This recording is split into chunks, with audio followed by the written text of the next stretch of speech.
बिस्मिल्लाहिर्रहमानिर्रहीम। अस्सलाम वालेकुम। कैसे हैं आप सब लोग? उम्मीद है खैरियत से होंगे। तो इस वीडियो में हम आपको सब्जेक्ट रेलिवेंसी के बारे में भी बताएंगे जो हमारी स्कूल में बात हुई है। और उसके बाद हम ये बताएंगे कि जो मेरिट लिस्ट में जो मिस्टेक्स हैं उसके बारे में भी आपको बताएंगे। सबसे पहले रिक्वेस्ट है, हमारे इस चैनल को सब्सक्राइब कर दीजिए और वीडियो को लाइक कर दें। वीडियो ताकि ज़्यादा से ज़्यादा लोगों तक पहुंच जाए और जो हमारा 1K का गोल है वो कंप्लीट हो जाए। तो वीडियो शुरू करने से पहले यही गुजारिश है, हमारे चैनल को सब्सक्राइब कर दीजिए। तो आज जो थी वो हमारी कॉल पे बात हुई है वहाँ पे स्कूल में। तो उनसे सब्जेक्ट रेलिवेंसी का भी पूछा गया है, ठीक है, उसके बारे में कि ये क्या मतलब अब ये पॉलिसी से ख़त्म कर दिया गया है। सारी डिटेल जो है इस बारे में आपके साथ शेयर करते हैं। आप लोगों को पता है कि मेरिट लिस्ट उन्होंने कहा था कि जो मेरिट है वो 100% जो है इंश्योर किया जाएगा। और 3 दिन उन्होंने हमें दिए हैं कि हम लोग अपनी जो कंप्लेन्स हैं वो डीईओज और सीईओज को मतलब वहाँ पे जाके उनके ऑफिस में कर सकते हैं। तो आप लोग हमारा जो व्हाट्सएप का चैनल है उसे भी फॉलो कर लें। उसके अंदर हमने ईमेल एड्रेस दिया है, ठीक है।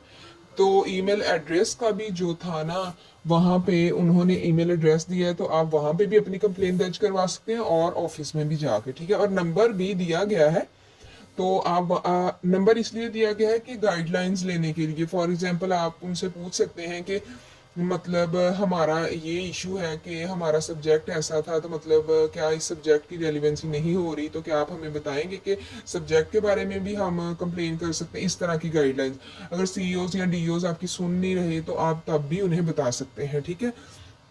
तो आज जो हमारी स्कूल में बात हुई है वो ये है, उनसे पूछा गया कि मेरिट लिस्ट जो है वो तो लग गई है, ठीक है, तो लेटर किस दिन इशू किए जाएंगे। उन्होंने कहा कि 2 से 3 दिन में जो लेटर्स हैं वो जारी कर दिए जाएंगे, ठीक है। सेकंड थिंग उनसे पूछी गई कि मींस के जैसा कि जो सब्जेक्ट रेलिवेंसी का, ठीक है, पहले हमने ये पूछ लिया उनसे कि मतलब किस दिन लेटर्स जारी किए जाएंगे। उन्होंने 2-3 दिन का कहा, ठीक है।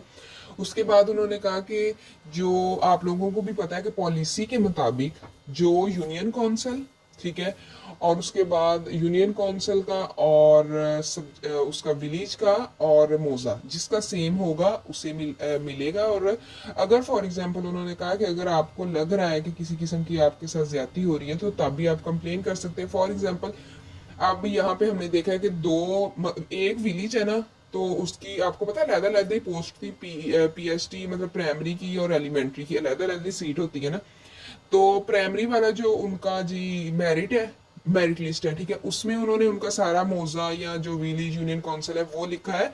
एक में लिखा है अदर अदर अदर, ठीक है, और एक प्राइमरी में आई थिंक लिखा है उनका के मतलब नेबरिंग। हालांकि आप लोगों को पता है कि फॉर एग्जांपल वो किसी भी विलेज से अगर या किसी भी जगह से बिलोंग कर रहे हैं तो वो जो एक गांव के 2 स्कूल थे ना, प्राइमरी और एलिमेंट्री, है ना, तो कैसे वो नेबरिंग हो सकता है, ठीक है, नेबर कैसे हो सकता है।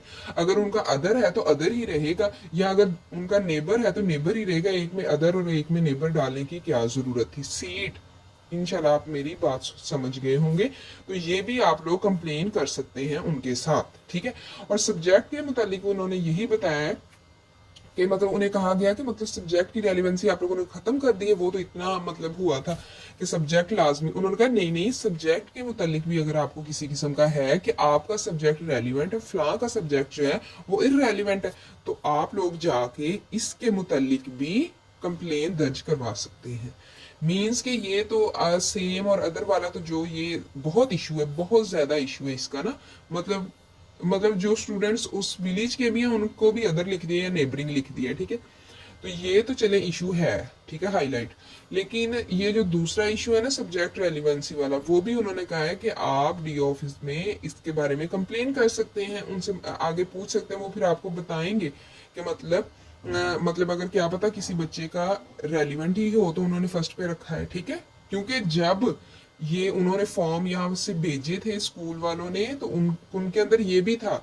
आप लोग जब इंटरव्यू भी देने गए हैं तो उन्होंने लिखा हुआ था स्पेशली कि सब्जेक्ट रेलिवेंस है या नहीं, यस और नो लगाना था। बीएड है या नहीं, यस और नो लगाना था। ठीक है, यूनियन काउंसिल का है या नहीं, ये भी यस और नो लगाना था। ठीक है, तो ये आप लोग कंप्लेन अपनी दर्ज करवा सकते हैं। तो हमारे इस चैनल को सब्सक्राइब कर दीजिए, वीडियो को लाइक कर दीजिए। हमने स्पोकन इंग्लिश का एक सीरीज स्टार्ट की है, तो उसकी फर्स्ट एपिसोड हमने अपलोड कर दी है, तो आप लोग मस्ट उसे देखिए अगर आपको पसंद है स्पोकन इंग्लिश तो। और अगर आप किसी को ऐसे इंसान को जानते हैं जो करना चाहता है तो उसके साथ वीडियो शेयर कीजिए। थैंक यू जी, जज़ाकल्लाह खैर, ओके, अल्लाह हाफिज।